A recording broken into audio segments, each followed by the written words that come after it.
Hello everyone. अभी ice cream की season एकदम नज़दीक है और आइसक्रीम के रिलेटेड ही दिल्ली हाई कोर्ट का एक बहुत ही इंटरेस्टिंग डिसीजन अभी आया है, जिसमें दिल्ली हाई कोर्ट ने जीएसटी काउंसिल को ये डायरेक्शन दिया है कि अपनी नेक्स्ट मीटिंग में आइसक्रीम को कंपोजिशन स्कीम का बेनिफिट ना देने का उनका जो ओपिनियन है उसको वो रिकंसीडर करे और सोचे कि आइसक्रीम को भी कंपोजिशन स्कीम का बेनिफिट देना चाहिए। हालांकि इसका मतलब ये नहीं है कि जीएसटी काउंसिल आइसक्रीम को कंपोजिशन स्कीम का जो बेनिफिट है वो देगी ही। तो आइए देखते हैं डिटेल में ये डिसीजन क्या कहता है, किस तरीके से ये सारी चीज़ें हैं।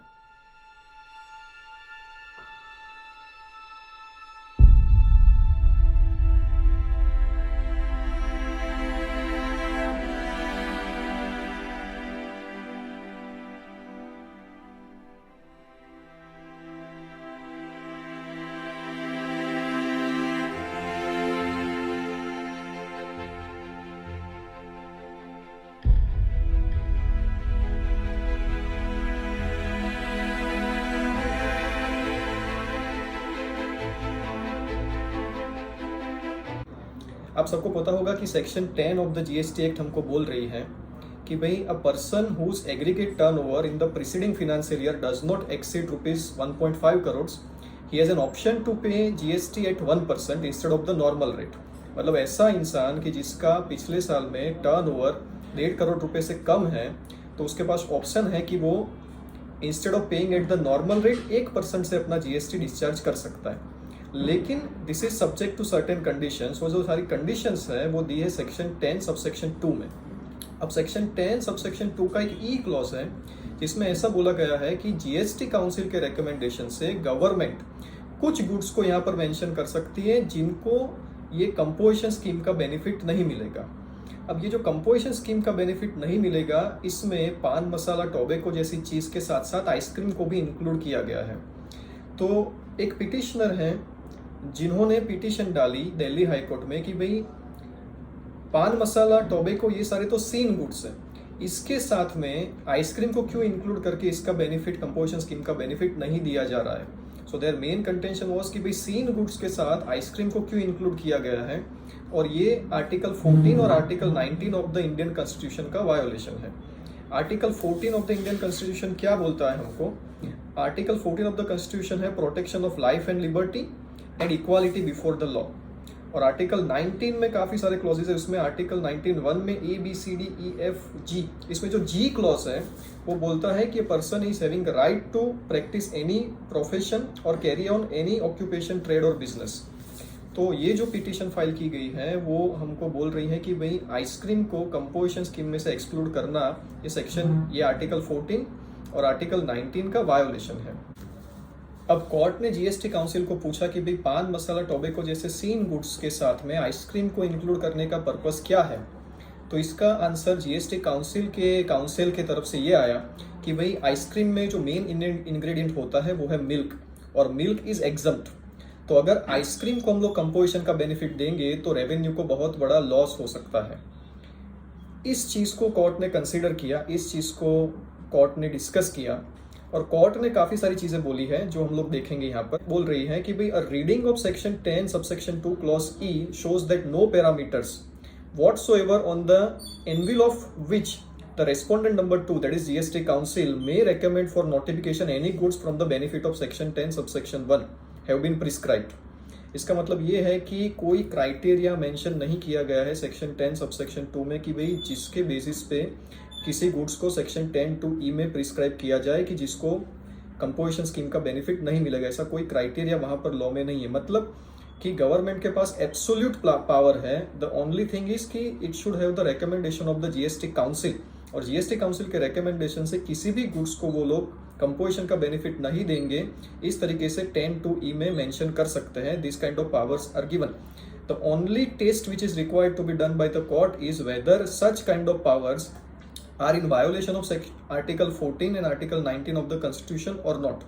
जिसमें सुप्रीम कोर्ट के कुछ डिसीजंस को हाई कोर्ट ने कोट किया है। उन्होंने बोला है कि the court in exercise of their jurisdiction will not transgress into the field of policy decisions as long as no law is violated and people's fundamental right are not transgressed. Upon it that the court cannot strike down a policy decision taken by the government merely because it feels that another decision would have been fairer or more scientific or more logical.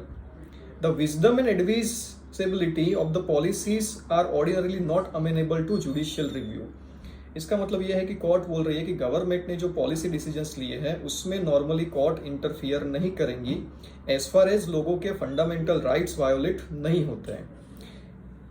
They are also saying that whether a taxation law is discriminatory or not, it is necessary to bear in mind that state has a wider discretion in selecting persons or objects it will tax, and that a statute is not open to attack on the ground that it taxes some person or objects and not others.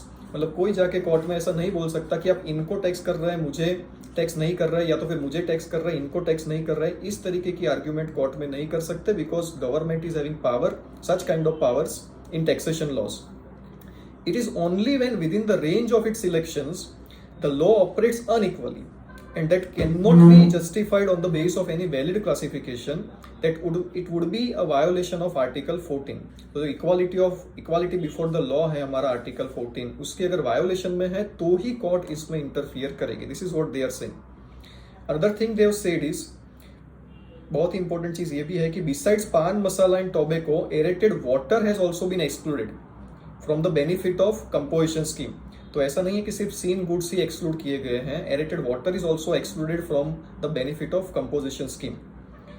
So government is saying कि भाई as there was a revenue loss, इसके लिए हम लोगों ने ice cream को composition scheme का benefit नहीं दिया है. Court is also agreeing that it can not interfere in the policy decisions. Taxation की मैटर में इस तरीके से कोर्ट इंटरफेयर नहीं कर सकती, स्पेसिफिकली जब absolute powers are given in the GST law. However court has also asked to the GST council कि whether any kind of study has been made before recommending that ice cream will not be given benefit of the composition scheme. आपने कोई study किया है कि कितना revenue loss होगा, किस तरीके से रेवेन्यू लॉस होगा? ऐसा कोई स्टडी किया गया है?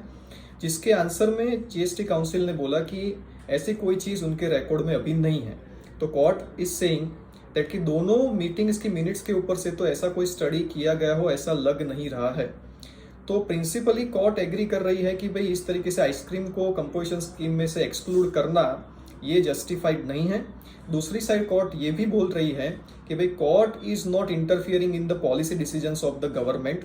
सो इसकी वजह से 10(2)E में जो आइसक्रीम की एंट्री थी उसको स्ट्राइक डाउन कोर्ट ने नहीं किया, पर डायरेक्शन दिया जीएसटी काउंसिल को. किस तरीके से जीएसटी काउंसिल को डायरेक्शन दिया है ये paragraph number 22 of the decision में है कि we in this circumstances are of the view that only direction which can be issued in this petition is to direct the respondent number 2, that is GST council, to reconsider the exclusion of small scale manufacturers of ice cream from the benefit of section 10(1), including on the aforesaid two parameters, that is components used in the ice cream and the GST payable thereon and other similar goods having similar tax effect, continuing to enjoy the benefit, we direct accordingly.